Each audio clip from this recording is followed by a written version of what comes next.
일상에 만연한 불법 촬영 이야기에 대해서 나눠보도록 하겠습니다. 이게 참 계속해서 이슈가 되고 있습니다. 불법 촬영으로 인한 사건이 참 끊이지 않는데 최근에 또 관련 이슈가 많아요. 하나씩 살펴보도록 하겠습니다. 자, 먼저 전국의 숙박업소에 인터넷 공유기로 위장한 카메라를 설치해서 불법으로 투숙객을 찍은 30대 남성이 구속 기소됐다 이런 얘기가 있는데 아이고 이래 무서워가지고 어디 숙박업소 가겠습니까? 예. 이 불법 촬영이라는 용어 우리 쓰지 몰래카메라라는 용어 잘 쓰지 않습니다. 네네. 아직도 일부 언론에서 쓰고 있는데 음. 예전에 예능 프로그램에서 몰래카메라라고 해서 굉장히 재미있게 음. 연예인분들에게 뭐 깜짝 어떤 상황을 만들어서 하는 것이 예. 있고, 그런데 이 문제는 뭐냐면요. 지금 명백하게 불법 촬영이지 이게 예능처럼 재밌는 게 아니다. 그래서 경각심을 심어주기 위해서 언론부터 몰카 이런 용어 쓰지 말자라는 움직임이 있습니다. 그래서 예. 오늘 우리 법률 방송의 타이틀도 보시면 몰카라는 용어 쓰지 않고 불법 촬영이라고 명시를 하고 있는 예. 것이고요. 그리고 우리 진행자님께서 말씀하신 사건 한번 짚어보면 이 남성이 최근 인천지검을 통해서 구속 기소를 하게 됐는데 네. 이 남성의 행태를 보면 와, 이 불법 촬영이라는 거 정말 심각하다라는 단면을 우리가 엿볼 수 있습니다. 이 남성이요, 지난 1월부터 최근까지 전국의 숙박업소 10곳, 아니 10곳을 언제 이렇게 열심히 다니면서 그러니까요. 카메라 14대를 설치했습니다. 그래서 예. 투숙객 100명의 신체를 무려 70차례 불법 촬영한 혐의를 받고 있는데요. 이 카메라 어떻게 되냐면은 보통 요즘 이제 숙박업소 같은 데도 인터넷 공유기 많이 다 해서 예. 우리 들어가면 뭐 아이디 비밀번호에서 무료로 쓸 수 있게 거의 다 해놓고 있는데 마치 공유기처럼, 이게 공유기 잘 보시면 불빛이 깜빡깜빡깜빡깜빡 맞아요. 하니까 그렇게 위장을 해서 해놓으면 사람들도 불법 카메라는 인식을 잘 못하잖아요. 그런 식으로 위장을 해놨다고 합니다. 그래서 네. 호텔 직원이 눈치채고 신고해서 어. 경찰이 위장 카메라 수거했는데 뭐 아직까지 불법 촬영 영상은 유포되지 않은 것으로 예. 경찰은 보고 있다고 하고요. 근데 이 남성이 좀 문제가 많아요. 이 사람이 네. 이제 투숙객들 몰래 찍은 것도 문제가 있고 본인이 어떤 그 성매매 여성과 하는 이제 성관계 장면도 예. 불법 촬영해서 영상을 보관한 혐의도 받고 있다라고 합니다. 그래서 검찰이 굉장히 철저하게 재판을 준비하겠다라고 하는데 정말 이런 범죄 엄벌해야 됩니다. 엄벌해야지요. 제가 누누이 네. 얘기하는데 누군가는 장난으로 이 영상을 볼 수 있지만 누군가는 이 영상 하나로 인해서 인생이 파괴되는 것 같은 고통을 겪을 수가 있습니다. 물론 피해자들이 가해자들의 나쁜 행위에 대해서 내가 왜 부끄러워야 되냐라는 것이 우리가 또 생각해 볼 부분이긴 하지만, 그렇다고 하더라도 나의 의지와 상관없이 나의 사적인 역량이 개인에게 노출된다는 것에서 많은 사람들이 불편함과 두려움을 느낄 수밖에 없기 때문에 앞으로 검찰이 잘 재판을 준비하겠다고 했으니 좀 엄벌에 처해지도록 잘 해야겠고요. 재판부에서도 이런 사건을 예전에 너무 가볍게 처벌한다는 지적이 있었거든요. 엄벌을 내려주셨으면 합니다. 네, 엄벌을 내려야 좀 덜해지지 않을까 싶습니다. 계속해서 나오고 있는 부분이라서. 자, 어쨌든 뭐 그 숙박업소 직원이 눈치를 채서 뭐 신고를 했고 유포되지는 않아서 그나마 다행입니다만 참 괘씸한 부분인데, 이번에는 또 화장실이에요. 이 공용 여성 화장실 천장에 불법 촬영기기를 설치한 남성이 붙잡혔는데 이 카메라가 또 우리가 흔히 아는 그 화재 경보기와 유사한 모양이었다고 합니다. 예. 이재근 방사 발표본 사건의 경우에는 불법 촬영하는 카메라를 마치 인터넷 공익인 것처럼 위장을 해서 많은 사람들이 다 인지를 못했다라고 설명을 드렸고, 네. 이번 같은 경우에는 어떻게 했냐, 불법 촬영 카메라를 여자 화장실 천장에다가 설치를 했다고 합니다. 어떻게 설치를 한 거예요? 보통 이제 우리가 화장실 같은 데 가면 이 네. 주변을 많이 보지 천장을 볼 생각은 잘 못하는 게 왜 네. 그러냐면은 이 천장에 화재 경보기가 달린 경우가 많거든요. 예. 역시나 사람들이 이게 화재 경보기거냐고 경각심을 덜 갖게 하려는 의도가 아닐까라는 생각이 드는데요. 어쨌든 전남 여수경찰서에 입건된 이 남성의 경우에는 물론 이제 남성인지 여성인지 잘 모르겠어요. 그러나 여성이라고 특정하지 않은 것을 보면 이제 남성일 확률이 높은 것으로 추정이 되고요. 네. 인터넷을 통해서 불법 카메라를 구입한 것으로 추정이 됩니다. 그런데 이 남성이 이제 제가 지금 말씀드린 것처럼 미용실 여자 화장실에 불법 촬영 카메라 단 혐의로 입건이 됐다 그랬잖아요. 상습적이네. 예, 네. 이게 미용실에 오는 손님이라든가 관계자들이 수상하게 여기서 신고하게 된 거예요. 근데 이 남성의 정체가 실로 놀랐습니다. 이 미용실 사장님의 남편이라고 합니다. 진짜요? 그렇습니다. 충격적이에요. 네. 그러니까 부인이 이제 거기 미용실 운영을 하니까 네. 왔다 갔다 하면서 뭐 이 구조도 잘 알고 있었을 거고 제 생각에는 손님들이 저 남자분이 화장실에 왔다 갔다 해도 뭐 혹시 뭐 청소를 하거나 비품을 갖다 놓거나 이렇게 생각했던 점이 이용한 것은 아닌가 하는데 어쨌든 적발이 됐고 경찰에 따르면 녹화된 것이 없었다고 합니다만 경찰에서도 조금 더 꼼꼼하게 살펴보셔서 불법 촬영으로는 피해가 없도록 더 각별히 신경을 써야 것으로 보입니다. 그러니까 저는 무슨 그 공용 화장실 이래가지고 그랬더니 자기 아내 사업장의 화장실에다가 아이고 진짜 네, 왜 그럴까요? 말문이 막힙니다. 자, 그런가 하면 탈의실 역시 또 불법 카메라의 온상이라고 할 수가 있겠는데 정부 부처 산하기관의 여자 탈의실에서 정부 부처 산하기관이라고요. 자, 불법 촬영을 하는 카메라가 발견됐다고 합니다. 예. 저는 이런 기사를 전해드릴 때마다 참 마음이 무거운 것이 왜 이렇게 이런 범죄자들은 나쁜 쪽으로 머리를 잘 쓸까요? 그리고 인터넷 기술의 그러니까요. 발달이 우리에게 생활의 편리라든가 공공성을 증진하는데 여러 가지 좋은 영향도 있지만 이 기술이 발달해지고 거기에 기기에 발달하는 만큼 과연 우리의 인권과 수정이 발달하고 있는가 정말 생각을 해봐야겠는데 네. 이번에 발견된 사례 정부 부처 산하기관에 있는 여자 탈의실에서 몰래카메라 이번엔 어떤 형태였냐면요 탈의실 창틀에 매달린 형태였다라는 겁니다. 제가 네네. 이걸 강조한 이유는 뭐냐? 자, 첫 번째 사례 어떤 형태라고 했었죠? 인터넷 공유기로 공유기. 위장을 해서 숙박업소에 설치된 사례. 두 번째 여자 화장실에 마치 천장에 화재 경보이냐. 세 번째 공공기관 창틀에 여자 화장실.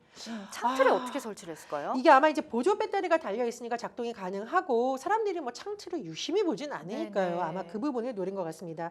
다만 메모리 카드가 빠져 있다. 예. 이거 어떻게 보십니까? 진행자님 메모리 카드 없었더라. 이거 안심할 사안인가요? 더 걱정될 사안인가요? 생각하기 나름이지만 어쨌든 빠져 있다는 건 본인이 그걸 빼가지고 그래서 보고 가능성을- 있었다라는 거잖아요. 그래서 가능성을 예, 예. 배제하기가 어렵다. 어. 이게 제가 이제 조금 뭐 우리가 식당 갔을 때 음식에서 벌레가 발견됐을 때 가장 최악의 상태가 반만 발견했을 때다란 네, 말이 있잖아요. 네. 반을 내가 먹었을 수도 있고. 이제 제가 이걸 이제 웃기려고 한 얘기가 아니라 이 메모리 카드가 없었다는 것은 이 사람이 어떤 의도를 가지고 촬영기기 설치할 때 메모리 카드가 있었을 확률이 높겠죠. 그렇죠. 그냥 빈 기계만에 설치할 확률은 아무래도 적기 때문에 경찰에서 이 부분에 대해서 수사를 할 것으로 보이는데 제가 보기에 물론 쉽지 않겠습니다만은 정말 이것은 우리가 추가적인 피해를 막기 위해서라도 경찰에서 꼭 신경을 써서 확보를 하고 더 이상 이것이 유출되거나 유통되지 않도록 신경을 써야 되는 부분인 것으로 보입니다. 예, 참 이거 얘기를 듣다 보니까 믿을 사람 하나도 없나 싶기도 하고 또 도처에도 불법 카메라들이 이렇게 설치되어 있는 것이 아닌가 걱정도 되는데 자, 정부 산하기관까지 등장을 했으니 자, 이러한 불법 촬영 범죄가 많아진 이유 어쨌든 좀 강화가 됐는데도 아직까지 좀 부족해 보이긴 해요. 예. 그렇습니다. 이게 물론 여러 가지 있고 인터넷 기술 발달하고 디지털 소형기기 발달했다라고 해서 손 놓고 있다면 정부가 필요가 없겠죠. 네. 그래서 최근에 국회에서도 이게 온갖 종류의 디지털 변형 카메라 형태인 것에 대해서 좀 규제가 필요하다라는 의견이 여야를 막론하고 나온 법이 있고요. 네. 그리고 실제로 최근 들어서 관련 법안도 발의가 된 바 있습니다. 그래서 저는 그 부분에 대해서 논의를 하는 것이 일단 현실적으로라도 일부분 효과를 발휘할 수 있는 현실 개조라고 보고요. 두 번째로 이게 법조 분야에서의 과제인데 네. 디지털 카메라로 인한 피해가 직접적인 육체적인 성범죄에 비해서 더 무겁다는 인식이 너무 낮다라는 지적이 나온 적이 있어요. 제가 이거 실제로 취재하면서 본 경우인데 네. 국회의원들하고 법조인들하고 이제 비공식적으로 이런 대화를 한 적이 있다라고 하는데 법조인분들이 그랬다는 거예요. 아니 실제로 이렇게 성범죄를 저지른 그런 가해자와 이거 촬영해서 한두 번 보내랑 처벌을 똑같이 할 수는 없지 않느냐라고 얘기를 했다라는 거예요. 그래서 이 국회의원이 뭐라고 하셨냐면은 네. 물론 신체적으로 범죄를 저지른 것도 굉장히 무겁다. 그런데 문제는 뭐냐면 디지털 불법 촬영은 촬영을 하거나 촬영자가 본 것에서 그치지 않고 이것이 끊임없이 재생산되고 그렇죠. 유포되고 하는 지속성의 문제와 연결이 되고 있기 때문에 피해자의 입장에서는 고통이 끊임없이 재생산될 위험이 있다. 그래서 맞습니다. 이것이 우리가 가해자의 입장에서 보는 것이 아니라 피해자의 입장에서 봐야 되기 때문에 엄벌이 필요하다. 이런 대화가 오갔다고 합니다. 그래서 제가 말씀드리고 싶은 취지는 최근에 아마 법원도 이제 양형 관련한 논의를 하거나 예. 또 이제 판사들 내에 어떤 연구 모임 같은 걸 보면 디지털 성범죄나 불법 촬영에 대해서 굉장히 무겁게 해야 된다는 의견이 많이 나오고 있고 해외 사례도 연구를 많이 하고 있습니다. 그래서 그 부분에 대한 또 법조계에서의 인식이라던가 양형 기준에 대한 강화도 필요할 것으로 보입니다. 맞습니다. 자, 워낙에 또 이런 관련 사건이 많다 보니까 해프닝 또한 많다고 하는데요. 강원도의 한 대학 캠퍼스 내에서 여자 화장실에서 불법 촬영 의심 신고가 접수가 돼서 경찰이 확인한 결과 오인 신고로 밝혀졌다라는 얘기. 무슨 얘기인가요? 웃프다라는 용어가 있습니다. 네. 그냥 이 기사만 읽었을 때는 어이가 없어서 웃기지만 곰곰이 들여다보면 참 이런 일이 왜 발생할까 네. 슬픈 현실을 볼 수 있는 일종의 해프닝이라고 할까요? 그런 건데요. 모 대학의 건물 2층 여자 화장실에서 남성으로 추정되는 인물이 나오더니 급히 도망쳤다. 이런 예. 신고가 딱 경찰서에 된 겁니다. 음. 그래서 그걸 딱 든 학교 측이 학교가 가지고 있는 SNS를 통해서 용의자가 워낙 도망쳤다라고 하면서 여학생들은 화장실 이용 시에 모두 꼭 칸을 열어보고 사용하기를 아. 바란다는 거죠. 대학이 난리가 났겠죠. 예. 그런데 모든 층에서 뭐 카메라 감지기 해보고 했는데 불법 촬영 이것이 이제 발견되지는 않았다고 해요. 그래서 경찰은 CCTV를 딱 봤어요. 신고가 된 접수된 그 화장실 부근에 네. CCTV를 뒤져봤더니 화장실에서 남성으로 추정되는 인물이 나오더니 급히 도망쳤다의 이 진실은 네. 남성이 아니라 여성이었다. 아, 머리가 좀 짧았군요. 그렇습니다. 이제 아. 짧은 머리에 보통 패딩 점퍼 같은 거 입으면 우리가 이게 성별을 구분하기 그럴 어렵잖아요. 수 있죠. 옷차림만으로 네. 구분하기 어려우니까. 그리고 최근에 또 불법 촬영이 너무 심각하고 이 음. 사람이 하필이면 또 화장실에서 나와서 뛰어가는 걸 보고 불법 촬영을 설치하고 도망가는구나 라고 아마 추정이 된 것 같은데 제가 말씀드렸듯이 이걸 웃기만 하기에는 너무 현실이 슬프다. 네. 오죽했으면 불법 촬영이다 이렇게 사람들이 음. 생각이 딱 들었을까 싶은 그런 부분도 우리가 생각을 해봐야겠습니다. 정말 우픈 사연이었고 우리 신고하신 분은 의기소침하지 않으셨으면 좋겠습니다. 맞습니다. 어쨌든 그런 일로 또 계속해서 신고를 안 하고 조용히 넘어갈 수도 있기 때문에 그런 부분도 좀 우려가 되네요. 자, 아무래도 이와 관련된 사건이 많다 보니까 예민해지면서 이런 해프닝이 생긴 것 같은데 또 작년이었죠. 아주대학교 건물 탈의실에 카메라를 설치해서 불법 촬영한 의대생이 붙잡혔었다는데 열심히 공부해서 학교 들어가서 왜 이런 짓을 했을까?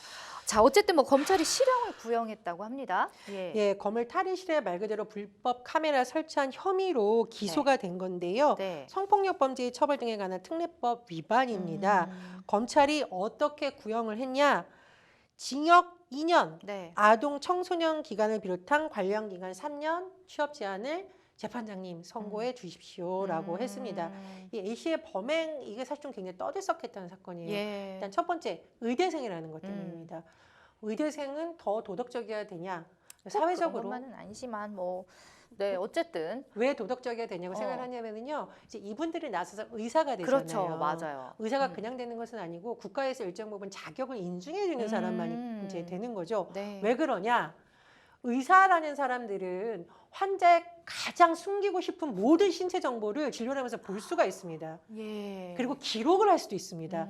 그런 부분이기 때문에 환자들이 사실 우리 의사에게 어떤 신체 부위를 보여줄 수 있는 이유는 말 그대로 진료라는 목적. 그렇죠. 당연히 이 의사분이 나를 뭐 여성으로 남성으로 보는 것이 아니라 진료를 위해서 그런 간정 없이 볼 것이라는 어떤 신뢰를 기반으로 하고 있는 것이기 때문이거든요. 그래서 굉장히 엄격한 도덕성에 대한 것이 사회적으로 요구가 되는 겁니다. 그런데 이 의대생이 본인이 속해 있는 의대 건물 탈의실에다가 이 남녀 재학생들을 불법 촬영한 혐의로 기소가 됐으니까 이거 우리 한번 생각해 봐야 된다라고 논란이 된 거고요. 그러네요. 그런데 이제 공판에서 뭐라 그랬냐 변호인이 네. 학업 스트레스, 아이고. 절친한 친구의 사망으로 우울증을 앓고 있고 약을 먹고 있다. 그래서 잘못된 선택을 했고 그 자리에서 촬영물 삭제했고 저장하거나 유포하지 않았으니 선처를 바란다는 식으로 변호를 했다라고 하는데 저는 뭐 이런 기사를 읽을 때마다 참 기분이 씁쓸합니다. 그러네요. 그러면 더더욱 의사가 되면 안 될 것 같습니다. 이런 우울증을 앓고 있고 막 이런 행동을 했다라는 맞습니다. 것이 어쨌든 저희가 그때 전 평론가님이랑 막 그런 사교육에 관한 이야기도 했었잖아요. 공부를 열심히 시키는 것도 좋지만 정말 인성교육이 먼저 돼야 되는 게 아닌가 이런 생각을 또 다시 한번 해보게 되는데 어쨌든 뭐 약물로 인한 심신미약으로 잘못된 행동을 했다. 이 부분은 어떻게 받아들여야 될까요? 저는 이 성범죄와 네. 관련된 부분에서 약물로 인한 신신미약, 술에 취해 그랬다. 이거 오히려 가중처벌해야 된다는 그런 입장입니다. 입을 닫아버리. 이거 반성의 네. 여지가 오히려 없는 거 아니야라고 해서 제가 보기에 오히려 앞으로 재판부가 이거 괘씸죄라고 볼 가능성이 있다라고 보는데 왜 그러냐면 피해자 입장 생각을 해보라는 거죠. 그렇죠. 이게 가해자가 어떤 동기에서 이런 행동을 했건 간에 피해자의 어떤 그 피해에 정도가 줄어드는 것이 아닙니다. 이 성범죄라는 것이 물론 우리가 뭐 부끄러워야 되는 거냐 이건 이제 우리가 또 다른 논의를 해볼 수가 있지만 어쨌든 굉장히 많은 부분에 영향을 미치는 것이고요. 네. 그런 부분이기 때문에 과거에 심신미약이라던가 술에 취해서 뭐 정신이 없어 그랬다 부분에서 너무 관대하다라는 비판을 지금 이제 법원도 많이 경청하고 있는 상황이고요. 제가 예를 한번 들어보겠습니다. 우리가 길에 지나가다가 소매치기 당했어요. 내가 그동안 모아놓은 50만 원 소매치기 당했어. 그래서 앞으로 우리가 지갑을 볼 때다거나 어떤 뭐 예를 들면 버스에서 소매치기를 당할 때 평생 버스를 타고는 것이 두렵거나 네. 지갑만 보면 그때의 소매치기 당한 기억이 떠올라서 막 소스라치게 놀라거나 좀 그러지는 않죠. 그런 네. 확률이 적습니다. 물론 네. 그럴 수도 있겠지만 그런데 이 성범죄라는 건 뭐냐면 예를 들면 제가 아는 분이 이 분야의 전문 이제 교육 강사님이세요. 연세도 많고 네. 이 여성분이 뭐라고 얘기를 했냐면은 우리가 정말 성범죄에 대해서 깊이 생각해 볼 점이 있다. 본인이 20대 때 버스를 타고 가는데요. 이제 장거리를 가는 버스를 타고 해요. 네. 옆에 앉아 있는 남성이 술에 취해서 본인의 몸을 더듬으면서 네, 다행히 이제 이분은 전문가니까 공부를 해서 버스 운전사한테 딱 손을 들고 네. 이거 가다가 가장 가까운 경찰서에 내려서 만약에 버스 안에 CCTV가 있다면 이걸 증거로 그리고 지금 나의 증언을 바탕으로 조사를 해야 되니 네. 경찰서에 차를 세워라 이렇게 요구를 했다는 겁니다. 잘 대응을 하셨네요. 어쨌든. 그런데 이게 전문가니까 가능했던 그렇죠. 거예요. 보통 맞아요. 일반 여성들 같은 경우에는 그냥 빨리 여기서 도망치고 싶다는 생각을 맞아요. 해서 신고를 못 할 수도 있는데 신고를 못하면 못하는 대로 내가 그때 왜 신고 못했지 자책하는 경우도 있고 네. 또 하나 이분 같은 경우는 신고를 해서 대응을 했잖아요. 그런데도 지금도 버스를 타기만 하면 몸이 움츠러들고 네. 옆자리에 남자가 앉기만 하면 불안하고. 불안해서 막 3시간, 4시간 버스를 타는데도 경직된 자세로 눈을 부릅뜨고 있다라는 겁니다. 40년이 흘렀는데도 그렇다고 하죠. 예. 그래서 제가 말씀을 드리고자 하는 이유는 뭐냐면 뭐 심신미약이다 뭐 이런 걸 가지고 법원이 그럴 수도 있지라고 하는 것이 아니라 이게 피해자 입장에서 굉장히 오랜 기간 영향을 미칠 수 있는 사건이라는 거에 좀 더 주의를 기울여 주셨으면 하고요. 네. 또 이게 심신미약이라는 것이 좀 논란이 되는 부분이 최근에 불법 촬영에서 또 이제 구속 기소된 모 씨의 사례가 화제가 되는데 네. 그때도 우울증으로 인한 심신미약으로 주장을 했어요. 근데 이 사람이 불법 촬영한 게 한두 건이 아닙니다. 물론 이제 본인과 주로 있었던 여성들의 한 건데 네. 제가 보기에 더 이상 이런 것도 재판부가 관대하게 받아들이지 않는 문화가 더 강해질 것으로 보입니다. 그러니까 이게 정신질환일 수도 있는데 어쨌든 그런 심신미약, 정신질환 이런 것들은 정말 좀 감형의 원인이 안 됐으면 좋겠어요. 네. 물론 아주 극히 일부 사례에서 그런 경우가 있을 수도 있겠습니다만 이게 상습적으로 감형을 받는 쪽으로 가는 것도 맞아요. 바람직하지 않기 때문에 네. 재판부에서도 더 꼼꼼하게 보셔야 될 것 같고요. 검찰에서도 수사를 할 때 이게 설사 심신미약의 요인이 있더라도 반복적으로 했다면 또 어떻게 해야 되는가 이 부분도 고민을 해봐야겠습니다. 그러니까요. 단면적으로 판단하지 말고 내용을 깊이 좀 맞습니다. 들여다봐야 될 것 같은데 자 그런가 하면 또 이런 일도 있었습니다. 최근에 일부 언론사가 월드 베이스볼 클래식에 출전한 우리 야구 대표팀 선수의 호텔방을 촬영해서 사생활 침해 논란이 있었다는데 이게 언론사에서 이게 있을 수 있는 일인가요? 예. 최근에 떠들썩했던 일본에서의 야구 경기를 네. 앞두고 우리나라 선수단이 일본에 도착을 했고요. 그리고 오사카 간사이 공항에서 숙소로 이동하는 장면이 이제 방송국에서 보통 선수단이 뭐 일본에 도착했습니다 하고 찍어서 내보내는데 네. 논란은 뭐냐면 이정우 선수가 숙소에서 휴대전화로 누군가 통화하는 모습을 카메라로 이렇게 클로즈업 되면서 그 모습이 나갔다고 합니다. 그런데 이정우 선수가 본인의 SNS를 통해서 그 장면 딱 캡처해서 올렸습니다. 네. 이건 이제 본인 장면이니까 문제가 될 건 없는데 이건 좀 땡땡땡 이건 좀 너무하지 않나요? 예. 라고 해석이 되는데 그러니까 말 그대로 이제 우리 네티즌 분들도 아니 숙소면 개인 공간인데 꼭 이런 걸 내보내야 돼? 그러니까요. 그리고 팬들 입장에서도 호텔방에서 전화하는 것까지 봐야 되냐? 뭐 이런 의견이 나왔다고 했는데요. 예. 논란이 일자 해동방송이 다시 보기를 중단했다고 하는데 처음부터 좀 주의했으면 어땠을까라는 좀 안타까운 마음이 듭니다. 그렇습니다. 참 물론 뭐 이정우 선수가 인기가 높다 보니까 그 사생활 궁금해하는 팬들이 있을 수는 있지만 참으로 이해할 수가 없는 부분이고 또 이게 공영 방송국에서 있었다는 일이 좀 충격적이기도 합니다. 방송사의 사생활 침해 정말 어떻게 봐야 될까요? 요즘 관찰 예능 프로그램 많아졌습니다. 네. 뭐 가상 부부 혹은 아이를 키우는 장면 뭐 이런 게 여러 가지 프로그램 많이 생겼죠. 그런데 이 프로그램 할 때 반드시 상대방의 동의를 얻고 하는 거예요. 근데 지금 같은 경우에는 동의를 얻은 것도 아니고 특히 개인적인 공간이 숙소에서의 장면을 찍은 것 때문에 논란이 된 거거든요. 네. 그래서 처음부터 방송국에서 좀 이런 인권 기준에 대해서 공감대가 더 컸더라면 이런 일이 없을 거라고 보고, 그래서 최근 뭐 방송사나 언론사에서도 인권 기준에 대한 교육도 많이 하고 세미나도 많이 하거든요. 이번 일을 계기로 다시 한번 특히 뭐 스포츠 분야에서 활동하는 선수, 연예인들에 대해서 유독 이런 사례가 좀 많이 지적이 되는 것으로 보여요. 그래서 이런 분들의 프라이버시, 사생활 침해가 되지 않도록 주의가 필요할 것으로 보입니다. 맞습니다. 자, 여자 화장실 내 불법 촬영은 뭐 어제 오늘만의 얘기가 아니기 때문에 계속해서 끊이지 않으면서 심지어 대학 내에서 본인이 여성임을 인증해야만 문이 열리는 여성 안심 화장실까지 등장을 했다고 하는데 이렇게까지 해야 되는 현실이 너무 슬프네요. 이게 실화인가요? 이게 예. 이제 고려대학교 일부 건물에서 LH 서울지역본부 지원을 통해서 만들었다라고 하는데, 네. 사실은 예전에 이게 일부 지자체에서 공원이나 이런 데 있는 화장실에 이거 도입하려고 했었습니다. 근데 그때 논란이 된 게 뭐냐면 네.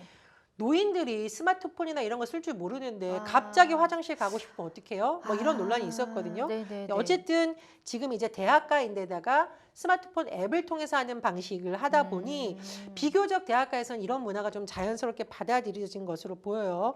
근데 말씀해 주셨듯이 한편에서는 아니 뭐 남자들이 가해자야, 학교 안에서 이런 거 해야 돼라고 네. 하지만, 또 일각에서는 아유 여학생들이 오직 불안하면 이런 거 만들었을까라고 보는데, 앞으로 이용하시는 분들의 반응이 어떠냐에 따라서 뭐 더 확산될 수도 있고 아니면은 뭐 중단될 가능성도 있고 추이를 좀 지켜봐야겠습니다.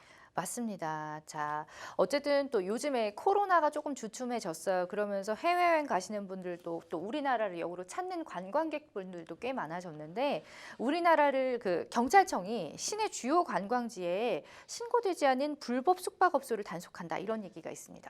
이런 곳에서 불법 촬영 범죄가 발생한 경우가 많기 때문일까요? 왜 이렇게 단속을 하는 걸까요? 아무래도 이제 불법 촬영 자체가 논란이 되면 한국은 불법 촬영 우범지대다 이렇게 되면 이게 사실 지자체 전체가 피해를 입는 거죠. 그렇죠. 일부 잘못된 사람들 때문에 이 지역 자체가 상권이 아예 좀 굉장히 나쁜 이미지가 씌워질 수 있기 때문에 선제적으로 좀 대응을 하려는 것으로 보이고요. 네.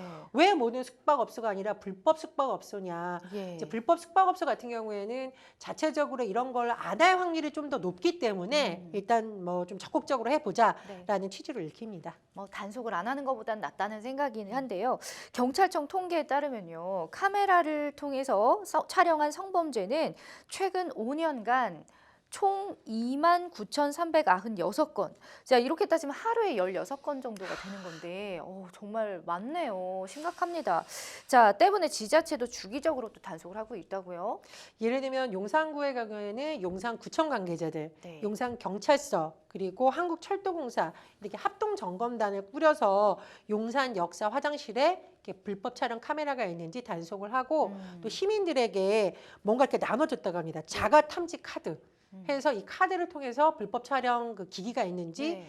좀 확인해 볼 수 있는 것도 있다고 합니다. 물론 이제 이게 실효성이 있냐 없냐 조금 논란이 되는 것으로 보이는데, 여기서 중요한 건 뭐냐면 이 지금 디지털 범죄가 너무 많이 만연하고 있고, 예. 제가 이제 이런 기사를 본 적이 있거든요.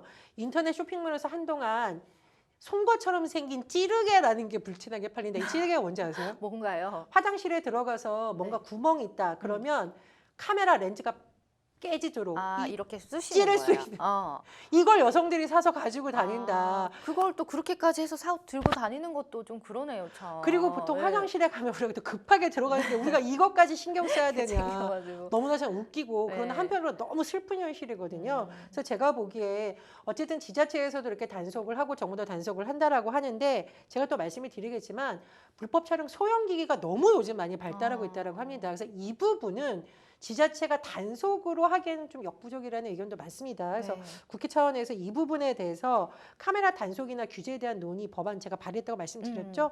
좀 여야 상관없이 좀 잘 논의를 했으면 합니다. 맞습니다. 정말 뭐 갈수록 그 지능적으로 바뀌는 것 같고, 카메라도 여러 가지 형태로 계속 나오는 것 같은데, 참 이게 우리나라의 문제만은 또 아닌 것 같기도 하고요. 어쨌든 확실한 좀 대책이 시급히 도입됐으면 하는 바람입니다.